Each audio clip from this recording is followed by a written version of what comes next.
করেছেন একজন মুসলমান কতটুকু ধর্মীয় জ্ঞান অর্জন করা জরুরি। ধন্যবাদ রুবেল হোসেনকে, সুন্দর একটি প্রশ্ন করেছেন।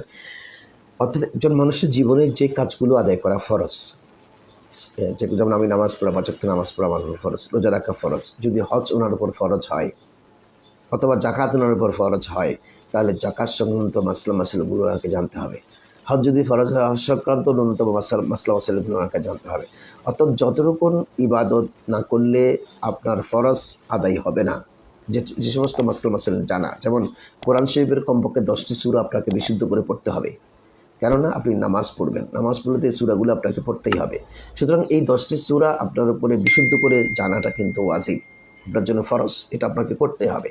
অর্থাৎ যতটুকু জ্ঞান অর্জন করা একজন মুসলমানের জীবনে জরুরি। যেমন আপনি বিয়ে করেছেন, বিয়ে করার পরে আপনি বিবির সাথে কী মুআমালাত করবেন, ওনার সাথে কী ব্যবহার করা যাবে না, কী শব্দ ব্যবহার করা যাবে, এসব বিষয়ে কিন্তু আপনাকে জ্ঞান রাখতে হবে।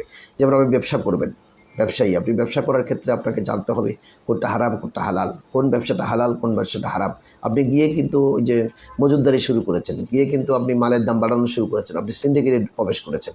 এটা কিন্তু কেন? আপনি বলবেন যে আমি তো জানি না ইসলামে যেগুলো নিষেধ। আপনাকে ওই পরিমাণ জ্ঞান অর্জন করা আপনার জন্য ফরজ।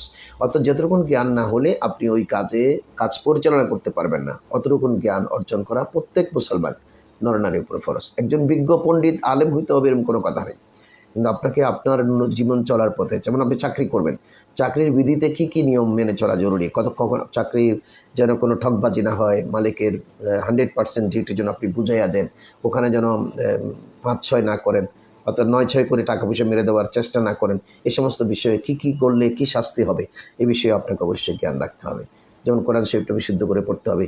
রমজান মাস আসছে, রোজা সংক্রান্ত কী কারণে রোজা ভাঙবে, কী কারণে আপনি ভালো থাকবেন, রোজা আপনার সহি সালামতে হবে, এই সমস্ত জ্ঞান আপনার জন্য অর্জন করা ফরজ।